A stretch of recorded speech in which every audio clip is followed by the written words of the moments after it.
how do you stay innovative in an industry that usually is slow to make change, to make sure Robinhood doesn't become slow the way some other platforms and brokerages have in the past?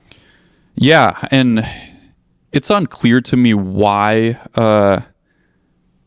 it's necessary to become slow. I think that, it's something that I try to fight as much as possible. I like to move fast while making sure customer funds and money are safe. But I actually don't see, if you do it right, there's not a trade-off there, I don't think.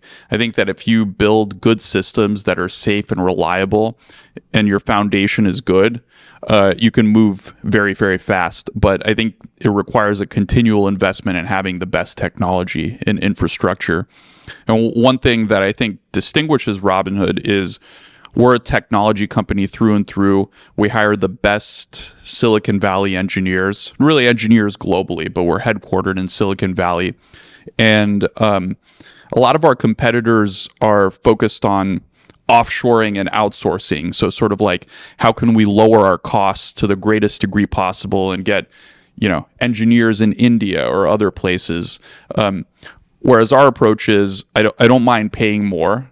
I would rather my cost per engineer to be higher than my peers, but we expect a lot out of our great people. And I'd also prefer to have a relatively small number of amazing people working together than just a large portion of like a huge teams of mediocre people. We'll talk about Robinhood Legend. Yeah, Robinhood Legend is we've had some of our best people on this for about a year. It was, I think, a year ago that we originally started designing this.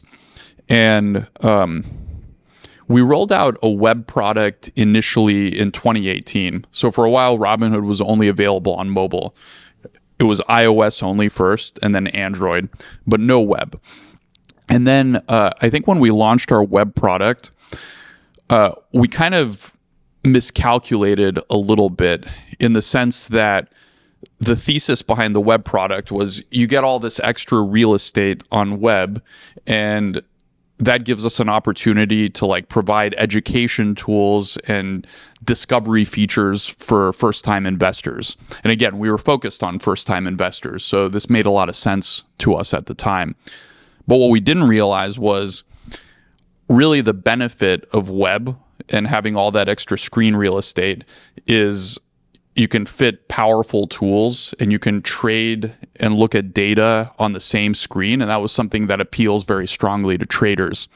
So with Robinhood Legend, we actually sat down and we asked ourselves, what are the capabilities that you can only do on web that traders really care about, and can we like highlight those capabilities and surface them and bring them to the center and really make it a powerful tool that traders can only access on a desktop machine because of like the real estate and the performance and like the computational power that's available on that system. Yeah, when we think about this year, 2024, the stock is up 114% year to date.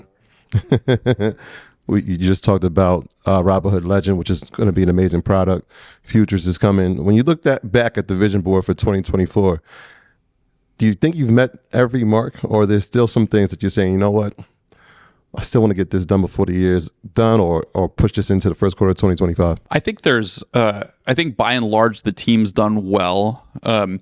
We always like shoot for things to be done a little bit faster than they end up being done. So of course, but I think that's really a nitpick. I'd rather they be done really, really well and hold them if needed. But, when we started the year, we had our gold event. We rolled out a credit card. I think that's been going tremendously well. Gold subscribers are at an all-time high. So the gold product has been doing really well.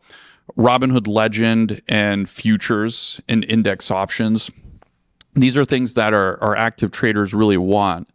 And Yeah, I think it's going to be. I'm excited to see what the actual feedback is when we roll them out to a larger audience.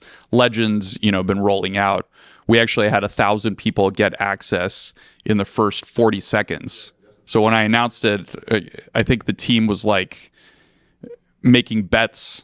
Not really, not actual bets, but they were discussing how quickly the 1,000 invites would run out, and I think 40 seconds blew out anyone's expectations.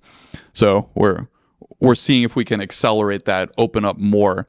But yeah, I think getting the real feedback, seeing how people are using the products is going to be super informative, and we're already thinking about what we're going to ship the rest of the year and for the next gold event. And we just try to be ready. We're doing our best to invest in resilience across the board and to diversify and offer people different products. And we think that, the more products we have, the more resilient the infrastructure is, the better position we are to meet whatever event might happen, whether it's geopolitical, elections, really anything that can move the markets. 2024 definitely has been the year of AI.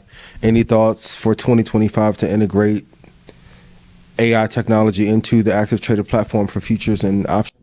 Yeah, I mean, it's interesting. When we talk to a lot of active traders, a lot of the folks at the Hood Summit, they really love trading, and they're kind of curious about AI, but they still want to be in control of all the trades. They don't want to like hand off control, and for them, it's fun too. Like they legitimately enjoy it. So I've been spending a lot of time thinking about what the right ways to actually leverage AI in our spaces. And I think that what I've come to is good use cases for AI are things that people already pay humans to do for them. So I think advisory is super interesting. I think advisory could benefit from AI either as a tool to augment the advisor or for sort of like lower account balance customers that can't afford to be served by an advisor, to just give them a financial advice, holistic financial advice at very, very low cost. So yeah, I think we're investing into the technologies, and we plan to be a leader here. And actually next year is probably when we'll see the first consumer products that have been like built with AI as a primitive.